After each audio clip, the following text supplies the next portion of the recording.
And in case you're new to web accessibility, we also have an amazing finished series about web accessibility basics by Julia.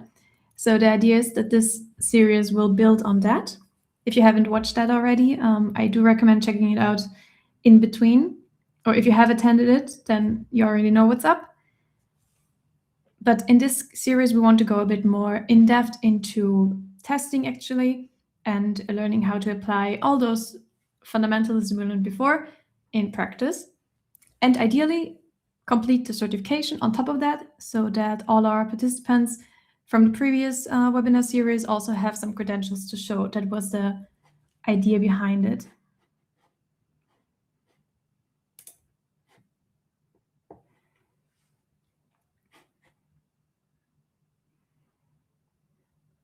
The entire webinar series will also run for around 6 months. This is to allow you to take the DHS Trusted Tester program in parallel with it. So the sessions were scheduled in a way that should you decide to do it exactly alongside the sessions, it will work out, because the program is always limited to 180 days. So if you started today, it will work out perfectly with the last sessions, and you will still have about 2 to 3 weeks to take the final exam. Because that, unfortunately, we cannot do together. That will be everyone's personal responsibility. Okay, I see a few people are coming in now. Then I will slowly start with the housekeeping at least. So thank you all for coming. It's a pleasure to have you here. I'm really excited to do this because this has been something on my to-do list for quite a while now. I've been putting it off for about almost a whole year. I wanted to do the Trusted Tester certification last year already, but I always thought it's so much work, it's so much effort, it takes so much time, because that was the one thing I always kept hearing, that it really does take a lot of time. And after having prepared for this session, I can confirm, yes, it does, it will. This will also be why we have a bit more time between the first and the second session, because the first 3 courses covered within the Trusted Tester program are quite theory heavy, but not necessarily hard. It's just a lot to get through, but very likely information that you already know. So that is the idea, that you can just do that on your own time, just whenever you have time for that, but within ideally the next month, so that we can then dive deeper into the testing, the actual hands-on testing, which has very, very many examples that I have to say, like it does earn its name, Trusted Tester, because if you have completed every step in this program, you can really be trusted that you know what you're going to do. So I've already talked, kind of cut onto this. What are we studying and when are we studying? So firstly, the sessions. Today we have session number 1, what is Section 508, functional performance criteria, standards, testing tools, and how they work. So the long and boring theory part before we dive into the actual hands-on testing, and before we get really into detail. So again, this is why we have a month between today and the next session, because this actually covers about 3 parts of the 6 parts that make up the entire Trusted Tester curricula. Again, you don't have to complete the Trusted Tester exactly alongside, but I would recommend it. I will definitely do it, because also personally, I am a bit concerned of how long this offering is still available, because with things that are free, you never know how long they stay for free. And I just think it is very convenient to have the certification, also to show demand, and with the study group, the knowledge will be preserved. This is why we are recording it. So recordings, transcripts, slides, and I will probably also write a little summary from a newsletter after each session. Those will all stay available for free, online accessible. And should you have any issues with the contents in the Trusted Tester platform itself, then you can also reach out to me, because I am trying to, as far as I am, as far as I have progressed in the course yet, I have saved all the documents that are external links because I noticed that some of them are not working anymore. So all of those that are still working, I have them. Should they not work when you access it, please just send me a message. So then in March, we'll be diving into the actual fourth part of the program, which means the hands-on testing parts, and the ones where I think this certification can really shine because it is very, very detailed in a good way, because this is something I noticed many people actually crave, since it's not often offered in this way, that you can really go into, okay, what question are we testing for? What are the requirements? What passes? What doesn't pass? And where does it not apply? And with each of the sections, it is just very detailed, which is also why we cannot cover multiple topics or more than around 3 topics per session, because I've split them up, number 1, into the linear progression, because the course is locked behind linear progression. You cannot skip topics, but also I've split them off into how big they are. So as you can see, keyboard access and focus and forms are 2 very, very big topics, which will take both their own special study group sessions. I've also decided to split it off this way because this should allow us to finish within 1 hour each time. And I believe this is a bit more digestible and a bit more motivating if you say you study for 1 hour every 2 weeks, versus you have 1.5 or 2 hours. Also, I'm very aware that Friday is the beginning of the weekend, and I just assume everyone would be happy to get off the weekend earlier. Oh, thank you for being here, Nadia. It's great to have you. Yes. And then, as you also can see, we have actually 3 sessions in March. So on March 6th, we'll be doing auto-playing, auto-updating content, and then flashing. March 12th, which is a Thursday, instead of a Friday for once, we were doing keyboard access and focus, a big topic. And March 20th, forms. These are just once every week, because keyboard access and focus and forms are just such huge topics that they had to be split up, and therefore we have to make up for the time so that we can do it within 6 months in total. Then after forms, we are back to every other week. So from then on, you can be sure it will be Friday, 4 p.m. Central European time. I have not yet set up the final or all of the events on GDG. You will get an email for this.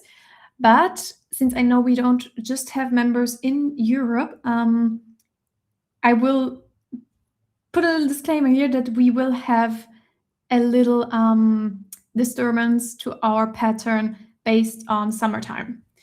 So we will likely, for Europeans, for GMT +1 users, it will stay at 4 p.m. Friday. For everyone else, it will be displayed in your local time anyway on the GDG, but if you suddenly see it 1 hour later than expected or 1 hour earlier, please be aware it's just the summertime messing with the agenda. And yes, so as you can see, then we have around 1 to 3 topics, or actually after that we have just 2 or 3 topics each time. This should allow us to get through it within 1 hour, still have time for questions, or ideally, I will also welcome lively exchange. So I will be going through anything in the course. The idea is that we go through the entire topic together, and then you have 2 weeks to complete that topic. And should you have already completed it, be a bit ahead of the schedule, then it's also great, because then you can share your learnings in the chat, and you can always, yes, of course, summertime is very important. I've had some, I've noticed that it can be an issue, especially since our chapter has grown to encompass more than just Vienna, which is great.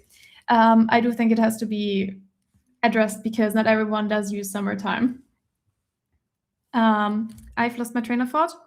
But yes, if you are ahead of the schedule already, that is also great, because then we can use the chat to also share learning. So this is not just intentioned as a one-sided presentation of information. You're very welcome to share what you've learned, maybe also outside of the Trust Tester program.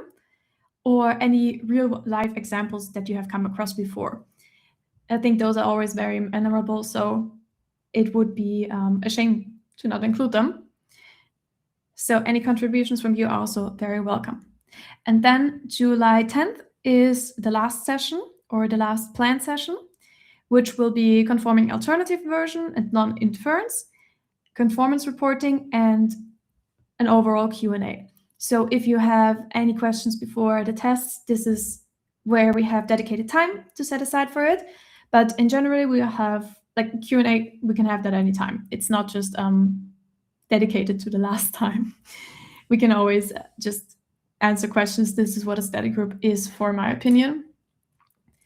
Then, as I've already mentioned, every other Friday, 4 p.m. GMT +1. Then again, with a little disclaimer, I should have added there in brackets a summertime. Exception is session 3, which will be keyboard access and focus, which is a Thursday, 6 p.m., also GMT +1. We're aiming for around 1 hour per session. Today I scheduled it for 1.5 hours because it is the long, boring theory part. So there is a chance that we will go a bit over time. But if we are finishing earlier, of course, that would be the goal. And then the study group will run for approximately 6 months in total. So now to the what of we are studying. I'm not sure if everyone is already familiar with the Trusted Tester program. So just to get you all up to speed, the DHS Trusted Tester program is a manual testing approach, and it incorporates mostly ICT testing baseline. So ICT is anything. It's always hard to explain, but it goes beyond just web or app testing, which we normally do. It incorporates also hardware, electronic content, documents. It's a bit more complex, but I also think it's one of the most closest to the real world scenarios, I want to say. And it is a manual test approach. So instead of using automated testing tools, which we've also learned to use in the previous webinar, we were looking more on code inspection and how we can actually go through our web pages. It has been developed by the Department of Homeland Security, Customer Experience Directorate for Accessibility and Language Services Division. So it sits on the DHS section, DHS website, which is why we have the DHS at the beginning of our study group. To be honest, I was a bit confused at first why the Department of Homeland Security specifically, but they also deal with cybersecurity. And since ICT is a big topic in cybersecurity, it makes sense after learning that they also care about the accessibility and that the Trusted Tester program would sit under their wing, I would say. Yes, and this trust approach provides accurate and consistent results, more so than automated tools. And we will also get to learn a bit about assistive technology. And yeah, here it says that website or software, that it ensures website or software work with any type of assistive technology. It actually goes a bit beyond that. It will also, like later on today, we will look at the definitions of electronic content, which can be a bit vague, but they actually go beyond just websites and apps, and also PDFs, because there is quite a bit more. Then you will also get the links. You will get all the slides anyway, but here you have the links already. So if you want to check it out, it's dhs.gov/trusted-tester or the section508.gov website. Gov, not gov. Gov website, which also holds a lot of information on this. So, and this is what the program itself will kind of look like. I've put a screenshot here just to give you a visualization of what it looks like, because again, I didn't really have any idea of what it would be or what to imagine before I enrolled myself. So this is kind of what each section will look like. You have multiple of those within one module.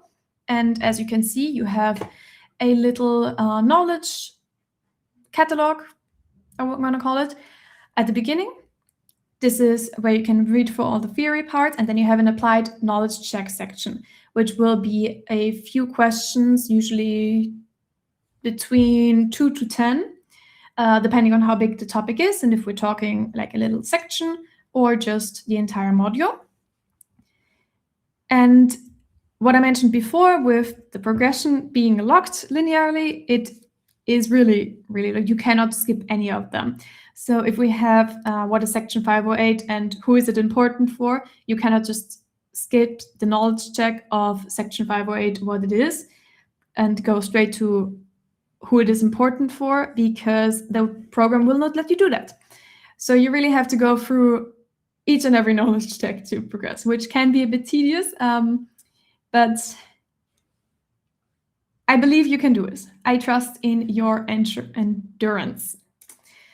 Then the knowledge check itself looks kind of like this. You get a question. They can be multiple choice or single choice.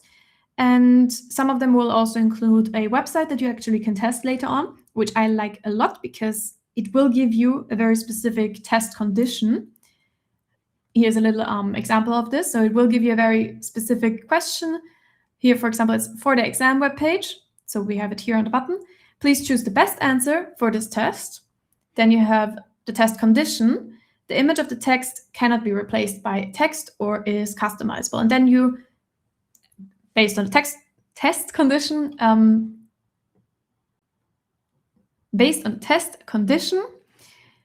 you pick the best answer. So you really have to read closely for this one, because as you can see, you can have failed or passed or does not apply. You can have any of them for multiple reasons. So you need to pick the best reason. And as you can also see, here is the practice exam already. So it has 100 questions, and the difference between the practice exam, the real exam, and the knowledge checks is mostly that it does not give you instant feedback. So you have to go through the entire exam first, submit the attempt, and then you will see your results. With the knowledge checks, you see them immediately, and you can also retake them anytime. So you can take the practice exam up to 6 times back to back. If you take more than 6 times, you still can take it, but it will force you to go through the entire content again before you can reattempt it. Once you have surpassed 85% of the practice exam, you will be automatically admitted to the final exam. And you can also pause in between. So you don't have a timer running down. You could in theory do 5 questions a day, as long as you don't exceed the overall time limit. That's also possible. And now that we have the housekeeping out of the way, we're moving on to the what of what we're studying, section 508. So I believe we all know why accessibility is important. I trust that you're here because you know it, but a bit of a background history on section 508 in particular, because it's quite unlikely that all of us are living in the US. I personally am not, so I had to learn all of this, and with a bit of history knowledge, it also made more sense. So section 508 is part of the Rehabilitation Act of 1973. That was well ahead of the Americans with Disabilities Act. So do keep that in mind. It encompasses still some of the most relevant legislation today, but the most notable that you will likely have heard before are section 501, 503, 504, and 508. 501 covers non-discrimination in employment by federal agencies of the executive branch. 503 basically extends this to non-discrimination in employment by federal government contractors and subcontractors with contracts of more than $10,000, which for contractors of federal government is a rather low sum, but that will actually not matter once we move on to section 504, because this encompasses everyone basically who gets some kind of financial assistance from the federal government. So it doesn't actually define a specific quantity. It can be just very small support sums, which actually a lot of libraries applies to. And it is therefore so important because it is kind of a catch-all or almost catch-all for many fields. And it states that no otherwise qualified individual with a disability in the United States, as defined in Section 705(20) of this title, shall, solely based by reason of his or her disability, be excluded from the participation in, be denied the benefits of, or be subjected to discrimination under any program or any activity receiving federal financial assistance, or under any program or activity conducted by any executive agency or by the US Postal Service. So given the amount of any's in this sentence alone, you do see this encompasses quite a lot. And that also makes it one of the most important pieces of legislation we still have today. Then Section 508 is very similar in how much it encompasses, but it is very specific towards ICT. So anything that is information technology and electronics related. It needs to be accessible for people with disabilities, including employees and members of the public. But it has been mostly focusing on anything that is developed, maintained, procured by the federal government or as a contract for the federal government.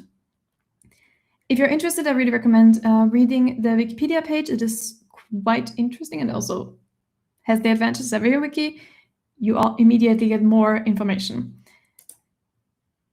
Then there are some other legal resources within the US that are worth mentioning, mainly the ADA website, which hosts a plethora of resources. So do check that out. The EEOC Government Rehabilitation Act link, again, as I mentioned before, Section 508, and the Access Board, which also has the entire legal texts online. Then, as we started already, when the federal government develops, procures, maintains, or uses ICT, it must comply with the revised Section 508 standards. Inaccessible ICT can prevent employees and customers with disabilities from performing their job or interacting with the federal government. Compliance with these standards is required by Section 508 of the Rehabilitation Act. So what that basically means is anything the federal government touches and must be accessible according to these standards. And I think it's also important to notice, or maybe helpful for future reference, that it is specifically the Rehabilitation Act which we're talking about. So keep in mind that rehabilitation, as in getting people back into the workforce, already implies acquired disability. So we are not necessarily dealing with individuals who were born with certain disabilities, but we are looking at it through mostly acquired disability perspective, which will make sense later in the functional criteria, because yeah, it will make sense once you see them. They're written very much from as the name kind of suggests, functionality purpose. So many people do not necessarily, otherwise around. Many people do fall within them, but they are very rarely distinguished, and they're not distinguished at all between diagnoses. They're only distinguished between how it impacts the individual. I noticed that a lot of legislation in general, not just in the US, but worldwide, is kept intentionally vague and does not just specific success criteria, specific benchmarks for success or for what does comply and what does not. It is usually very much just left out for interpretation, so that people with disabilities have actually a grounds to argue based on these legislations that they're being discriminated, and not just like the procurers can't just tick boxes and say like, yeah, it's accessible because it fits the standard. Accessibility is always a subjective standard and has to be determined more or less by the individual themselves. And who must follow it? Mostly federal agencies and all executive branch departments. So again, the DHS, but really any federal agency or subcontractor. Contractors and vendors, and a company that provides technology to the federal government, so this falls under the procurement part. It must ensure that its product meets the same standards, and they also have to deliver proof of that. And state and local governments. When they receive federal funds for technology products, they are also expected to comply. So again, this often applies also to libraries, because many times the ICT equipment there, so think of just computers, phones, printers, they can be subsidized by the government. So now we're going into the more technical part, the technical standards. And as I already mentioned before, it covers software applications and operating systems, which is for most of us who do not work at Microsoft or Apple, for example, out of our reach. Which is why it's very important that these software systems come with accessibility pre-built in, because once you have it in your hand, most of the time it is ironically out of your hand to set it up accessible beyond the intended use. Then web-based intranet and internet information and applications.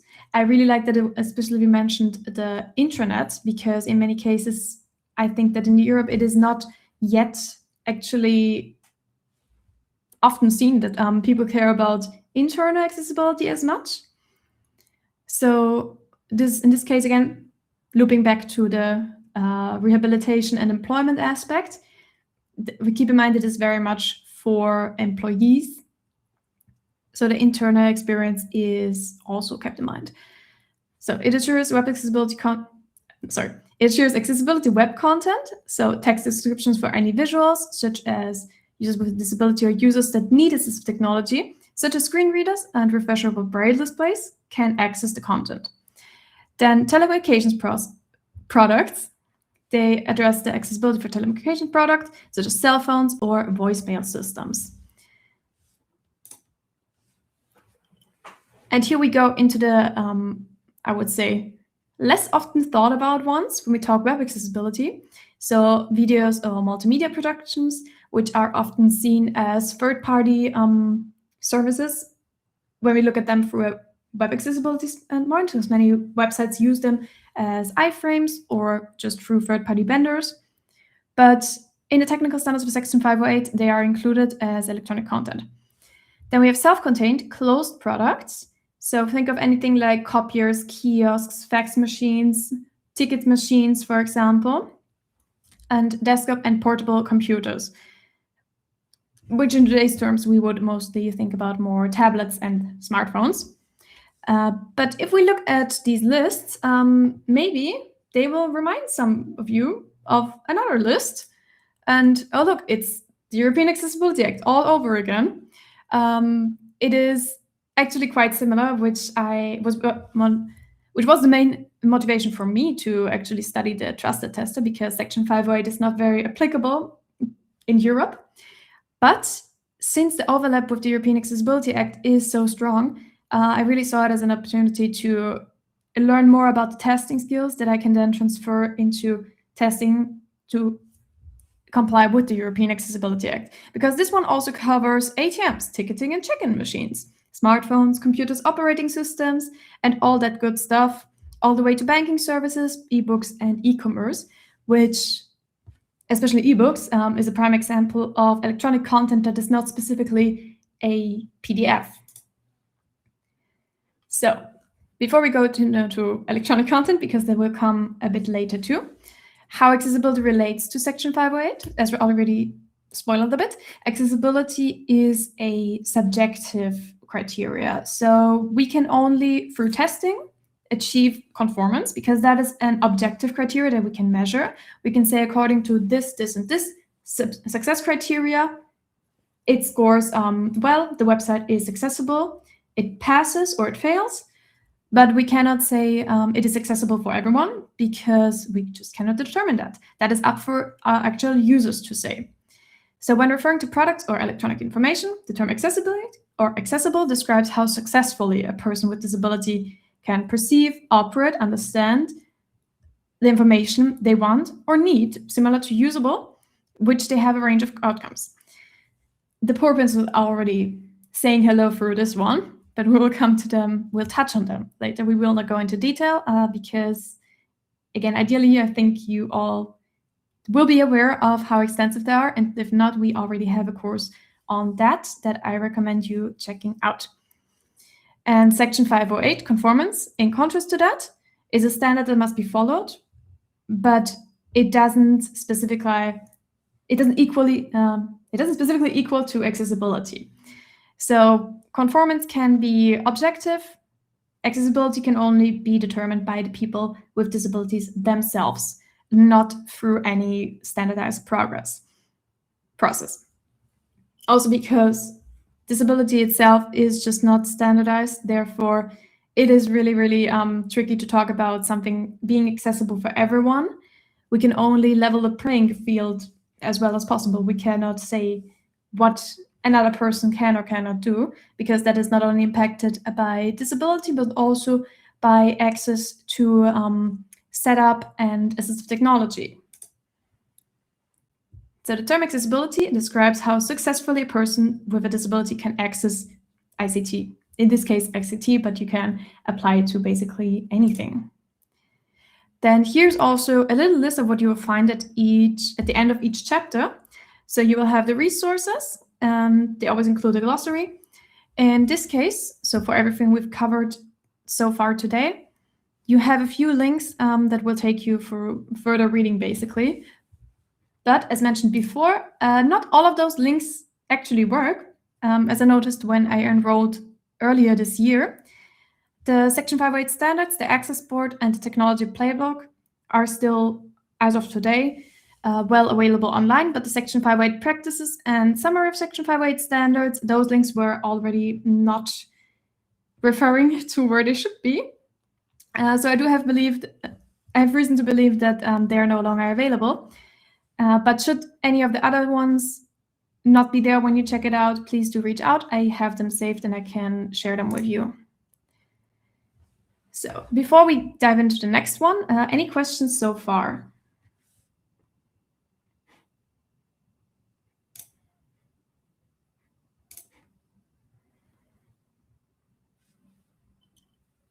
Doesn't look like any acute questions. That is great. You can always just drop them in the chat in between. So then we will continue with the standards for web, which is the second course within the program. So again, there's a lot to get through today. We're looking at functional performance criteria, as already mentioned, electronic content, and briefly we're going to touch on the POUR principles, because I do not want to bore you. Functional performance criteria, we have without vision, with limited vision, and without perception of color, without hearing, or with limited hearing. And we also have without speech, with limited manipulation, so motoric, fine motoric in particular, with limited reach and strength, and with limited language, cognitive, and learning abilities. So as you might already kind of guess from this list, it is heavily based on Web Content Guidelines 2.0, and as the first few iterations of Web Accessibility Guidelines in general were heavily based on visual disabilities, we do see this reflected in the guidelines. Lately, we are learning more about any type of disabilities, so not only vision and hearing. So we have more standards on that as well and more recommendations. But for now, we are heavily looking into vision disabilities. So we do distinguish between without vision, limited vision, and without perception of color, because this heavily impacts how you actually interact with any type of on-screen content. Mainly because with limited vision and without perception of color, in most cases, you still can very well interact with on-screen content, and most people will still use a screen because screen readers are kind of annoying. I haven't met anyone yet who uses them because they're such a joy of use, but mostly because they are a way to get stuff done. And for that, most people do either use a combination or just, if you really go without vision, in most cases it will be simply screen readers and braille displays.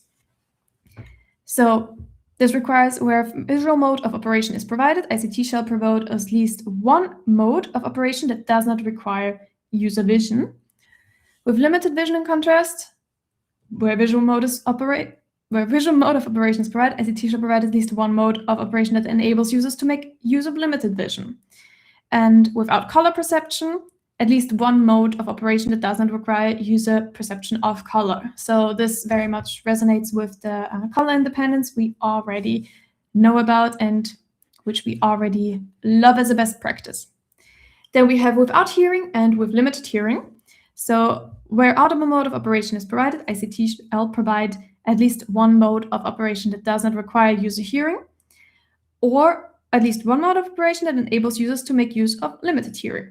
So, for example, think of the 2 cents principle, that you should not just be required to operate or to operate a user interface based on input or information you receive via 1 sense, but that you can actually use at least 2 different channels to interact with it or receive the information.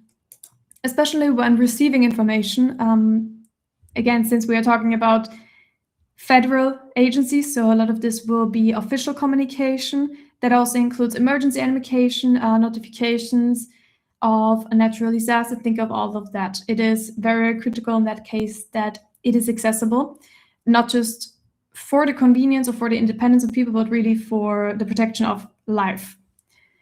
Then moving on, without speech, where speech is used for input, control, or operation, we need to provide at least one mode of operation that does not require user speech. I think this is actually one of the few which you not see that often, because while voice interfaces are becoming more popular these days, this was in 1973, so I'm quite concerned, or not concerned, but surprised that what was the reason for this, because I don't think that smart home devices were already around at the time. But it is very nice to see that it was already included. And then we have limited manipulation. So fine motor control should not be required, or at least one mode. Again, fine motor control is not required, or simultaneous manual operations.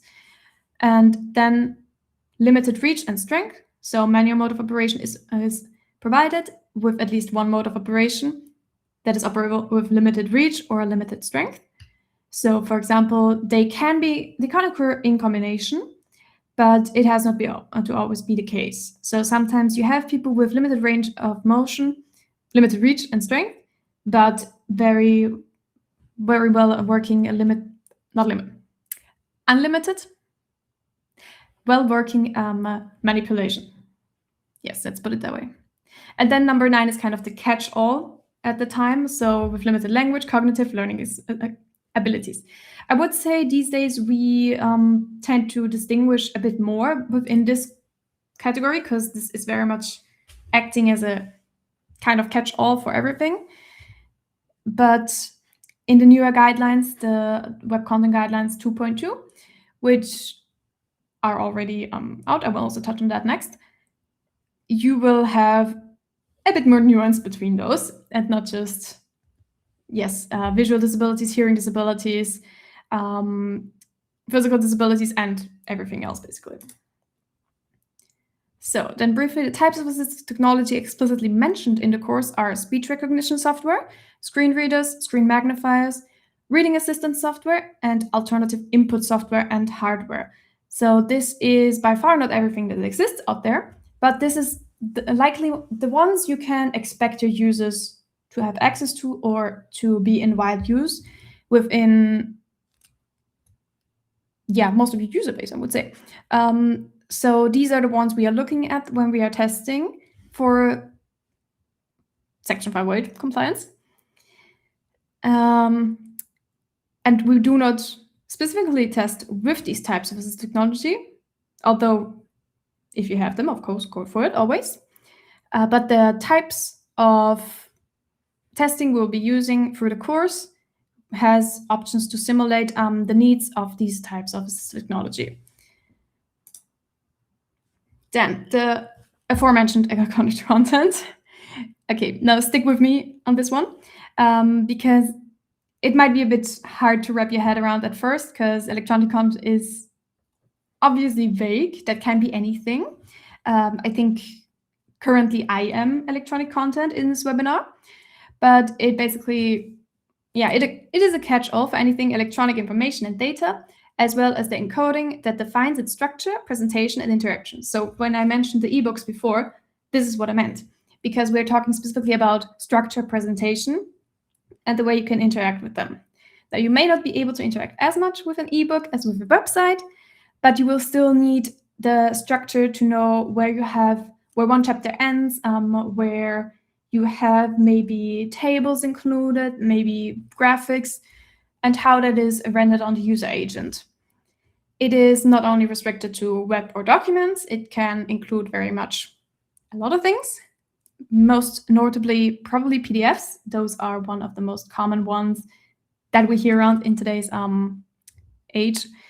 And often PDFs are, for many people, a separate thing. So I often see people looking at web accessibility and then PDF accessibility as a separate thing, because it is just different in the way that we test them, which makes sense because they require different types of testing. But the principles for compliance can still be applied. So anything you learn from the web content guidelines, you can still apply to other contents. And this is what this section is about. So electronic content does not have to stop at web or app structure. It can be anything, and you can actually apply anything you learn in web accessibility to most of, if not any other content as well. So examples of electronic content are emergency notifications, which are very, very critical.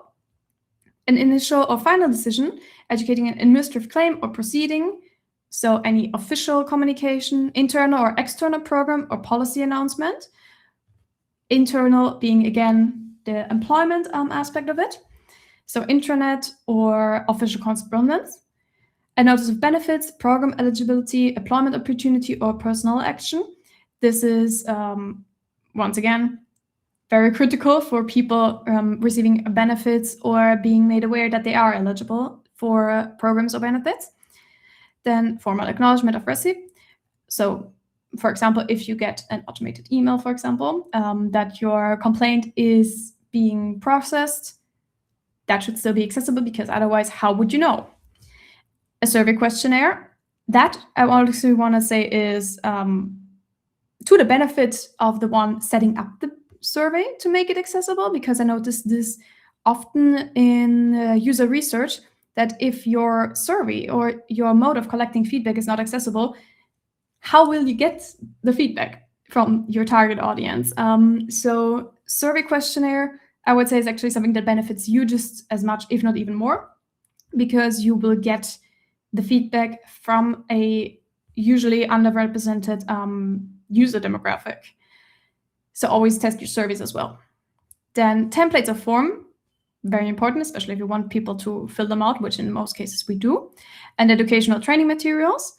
For this, I do want you to keep that in mind, because you can actually apply that to the program itself, the CX directive, because since it is officially and public-facing communication by the DHS, it also falls under this text. So you can use that as an example if you get nosy and want to try a bit more. You can always test that and see how they handle it. For example, also if you want to look at how they collect feedback, even if you find something wrong within the course, you can actually submit the feedback. And that's also a nice example, I think, a real-life example. And then the aforementioned intranet content designed as a web page. So if you think about these internal platforms some bigger companies have for kind of social sharing what their employees or the ERGs are doing for the company as usually employee benefits, that is also an example of electronic content. Now, the requirements, as mentioned, are pretty similar to what we already know, because web content guidelines were created to be technology agnostic. This was very intentional so that it will not get outdated soon. And it can also be applied to non-web content and non-web software as well. So for example, if you have something on your website, and I'd also like to give this as an example, is the term, the time of social media, because we do not have many explicit social media guidelines yet for accessibility, but we can just copy-paste most of the web content guidelines and they will give us the same result. So many things, color contrast in particular, readability, they still apply. The only thing that the revised Section 508 standards provide some exceptions to are bypass blocks, multiple ways, consistent navigation, and consistent identification. I would argue because most of them are quite irrelevant. I don't want to pass absolute judgment on that because I do not know for sure. But I would argue that you come rarely across them in non-web page and non-document electronic content. Maybe you do have to log into your e-reader, I don't know. Also be aware that some content may become public-facing later. So if you're already aware that you are drafting on internal content and there is an intention of maybe it's going to be published later, then it should be better to be treated as if it is surely being public-facing later on, because that will save you a lot of work. Then now it's time for the Web Content Guidelines and Core Principles, which, again, I trust that you already know, because I assume most of you have already attended Julia's amazing web accessibility webinar that we've held last year. If not, do not fret, because it's still there. You can still join it and rewatch all the sessions. But just to give a brief overview, we have perceivable, operable, understandable, and robust. So the core principles. Perceivable information and user interface components must be presentable to users in ways they can perceive. Operable, users must be able to operate the interface. The interface cannot require interaction that the user cannot perform. So you can't ask the user to do something that they really physically cannot do, or from a text and setup point cannot do. Understandable, information of the operation of the user interface must be understandable. So it must make sense to the user. And robust. Content must be robust enough that it can be interpreted reliably by a wide variety of user agents, including assistive technologies. So that includes your hardware, your endpoint hardware, your browser, and assistive technology that extends it. So no, it works on my machine. It should work on everyone's machine, and this is what robust is about. Users must be able to access the content as technology advances. And as technologies and user agents evolve, the content should remain accessible. So basically build it good the first time, then it can evolve with future technologies. We actually see this, I think this is one guideline that has aged really well, because this is something we see very well with AI agents, because now I often see people posting about accessibility benefits for AI, because if something is accessible to assistive technology, it is automatically also accessible to AI agents, which I would argue was not the idea behind it, but whatever motivates people to get it. And I see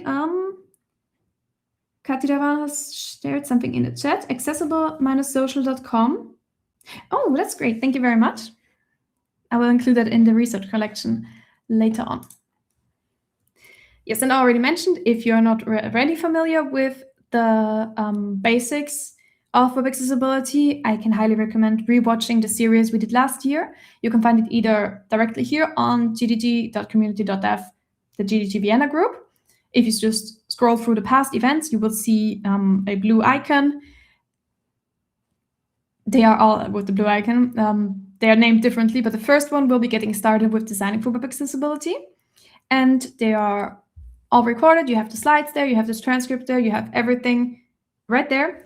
So if you need a refresher, also just drop in or look at them up on accessibilityfirst.at/webinar series.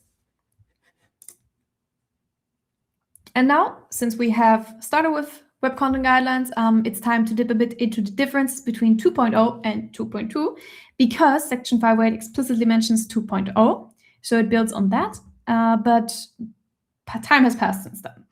So we are already well ahead, and we've moved on to 2.2, now waiting on 3.0 actually. So it's good to recap what the differences are, so they have them in mind. 2 was published in 2008. It's been quite a while now, and it had 12 guidelines. 2.1 was 10 years later, 2018. It added 1 guideline and 17 additional success criteria, so quite a bit. And 2.2 was first published in 23 and adds 9 additional success criteria on top of 2.1. So in total, if something is 2.0 compliant, it cannot or it might not be 2.2 compliant at the same time. Other way around, if something complies with 2.2, it is automatically also backwards compatible with 2.1 and 2.0. The only thing that changed was that 4.1.1 parsing became obsolete and removed from 2.2. I think that's just something to keep in mind. It will likely not impact you everyday life, but since the Trusted Tester program is mainly built on 2.0, it's good to keep in mind that there's more. And if you can, definitely always check with 2.2 instead of 2.0. So yes, just use 2.2 as your main reference. But if you get, for example, a wrong on your question, maybe check 2.2 because that might be the reason. But generally, if you're doing something, any testing, any electronic content, non-web content testing, always refer the more up-to-date version.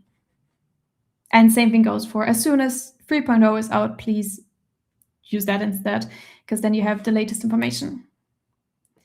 Then again, these are the course resources. We are now at the point of, we've completed 2 courses now. Take a deep breath, take a sip of water. We're progressing well. And as I said, it's going to be the long, boring part. So yes, understanding 2.0, or I also suggest adding 2.2. Then the quick reference guide, which is always just a great resource to keep on your bookmarks list, and IT accessibility laws and policies. Again, this is specifically for US. It will differ depending on where you are, so I always recommend looking up your local legislations as well. They are quite similar though. Most laws actually build on the international guidelines from the web content guidelines. They are kind of our universally agreed on standard. So they're not going to be too difficult, but certain cultural nuances can have an impact, and keep that in mind. Just don't just trust anything without double checking. Like, always check your sources. And now we are heading into the actual testing tools. So there are just going to be 3 main tools that the program uses. It is actually quite minimalistic, I think, because we have a plethora of testing tools available these days, both automated and manual. And I do appreciate, honestly, that they keep it quite simple. Also because I did not know the Andy tool at first, and I was quite delighted by it, even though it is a rather old one. So Andy is actually a bookmarklet that will provide automatic detection of potential accessibility issues. I was surprised I have never heard about that, because it seems to be quite easy to use and encompasses a lot. And let me actually show you how it looks like in the wild, because I have prepared some test pages for you. Or rather, I have not prepared them. The course has prepared them. So let's go here. I hope that is well. And yes, here you can see Andy comes with this little bar that lets you select what you are trying to test for. So you have focus elements, graphic elements, links, buttons, our favorites, especially if they're not what they look like, tables, structures, color contrast, hidden content, and iframes. So we can just select one. Okay, that was a bad idea because we do not have any graphics here. So let's just take links and button because we have a few of them. And then they will all be highlighted as we go through them. And any issues will also be highlighted along that. So then you will get basically all the relevant information already up here. So it makes testing quite easy. And again, this is why I was surprised why I never heard about this before. It is also very easy to install. I will now switch back to the previous presentation. Yeah, it's easy to install. You just use this link, SSA Gov. Whoops, sorry. ssa.gov/accessibility/Andy. It is, again, also in the slides. You will get all of this later. And it will also be in the course. It's part of the course, actually, to install the Andy booklet. And it will also check this with a knowledge check. But the knowledge check is just giving you a web page and a question that you then have to determine by using Andy.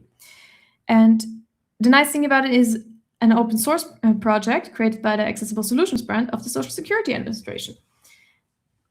You can also, there are also options to self-host your instance of Andy if you prefer to, if your organization would prefer that. So it is available on GitHub. Then, maybe before we come to enabling autoplay, I'm going to show you some of the other testing pages.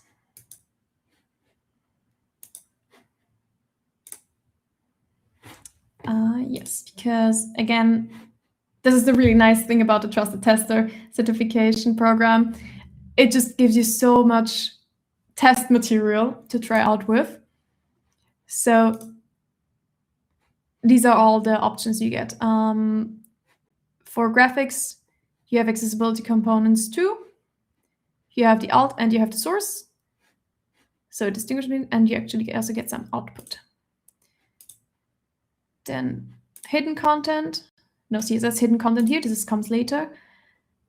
But this is something I really like because it's a very hands-on and you can just play around a bit. And I think this helps very much with just getting familiar with what certain success criteria mean or what certain test conditions actually mean in practice. Because often we just learn them in theory and don't really, we might think we understand them, but we might not always understand how they look like applied.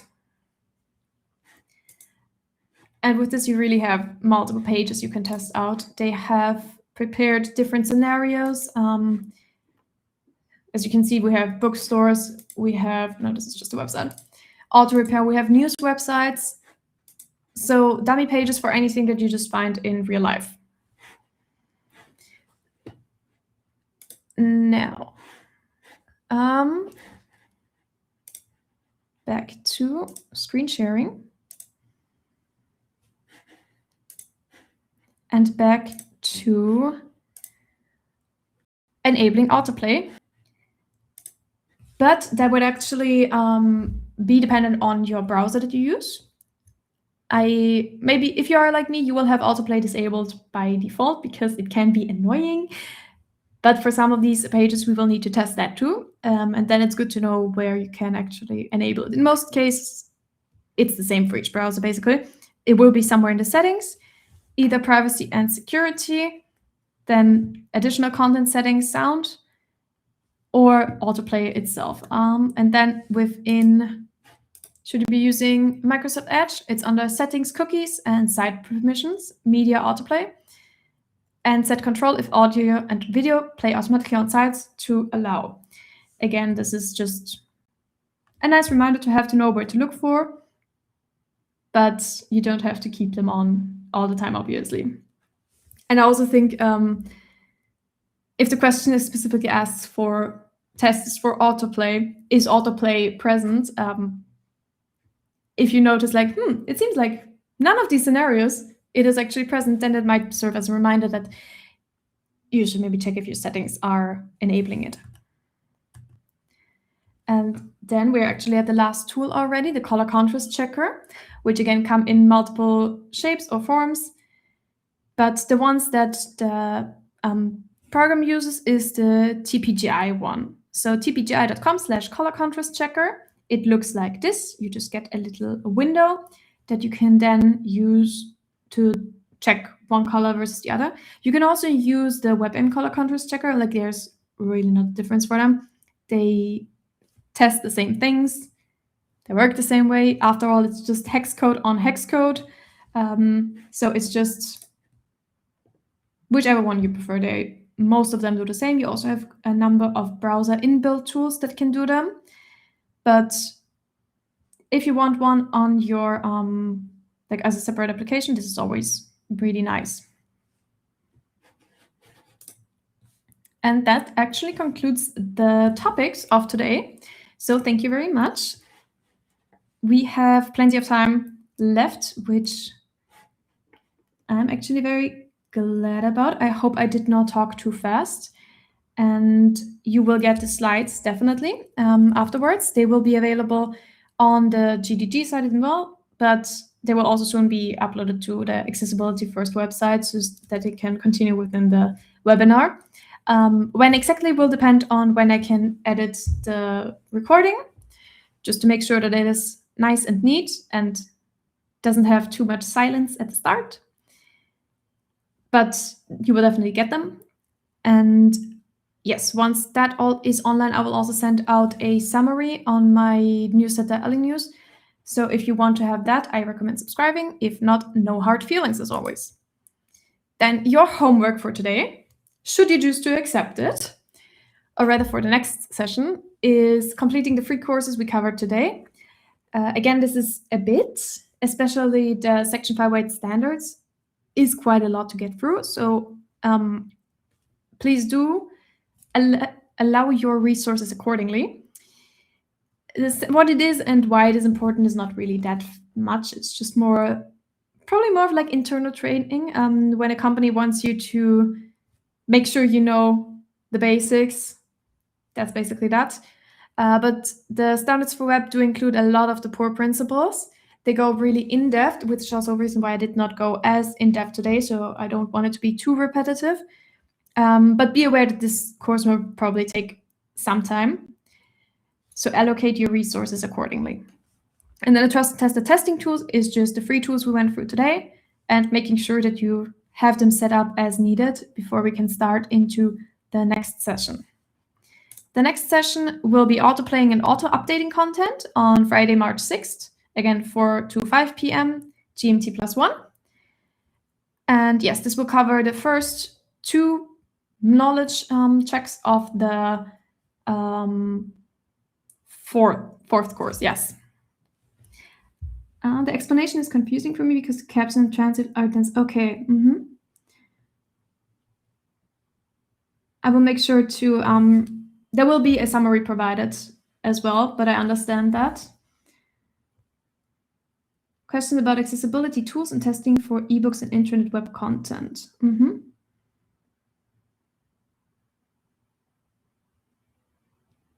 Oh, I see. Thank you very much for the feedback. I will try my best to talk slower. And I will also see if we can time the transcript within the tool itself to make it maybe appear 2 lines at a time, because I do see it goes very fast. How can accessibility testing and tools be better applied to ebooks and internet web so that captions usability and accessibility truly work for users in real conditions? That is kind of a procurement type, I would say, actually, because that is something that has to be thought about in the production process. Because with most, if you think about ebooks, internet and web content, less so, but ebooks and anything that is hardware-based, or rather firmware, that has to be set up before it enters the user's hands. I think in that case, it is really important to look at the tagging and structure, because text content itself and ebooks in particular are often tailored. So you often get options to customize your experience. For example, your font size, your font type as well. And sometimes also the progress bar, I believe. So in these cases, customization is really key. We need to go back into the robust principles. We will cover more of that in the later session, but I will look particularly into ebooks because it is really something that you don't really see often, although it is specifically mentioned. But I will try my best to find examples for that on the next session. Also, very sorry about the fast subtitles.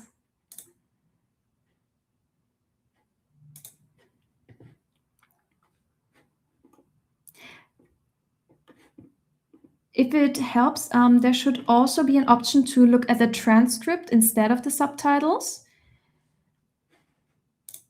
So it should be just next to the, for me, it's in the More button, but it should be just around where you found the captions, that you can see the open transcript and see the entire document.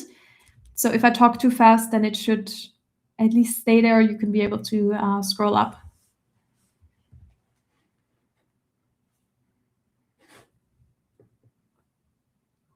So any more questions? Because we still have time. So don't be shy, please.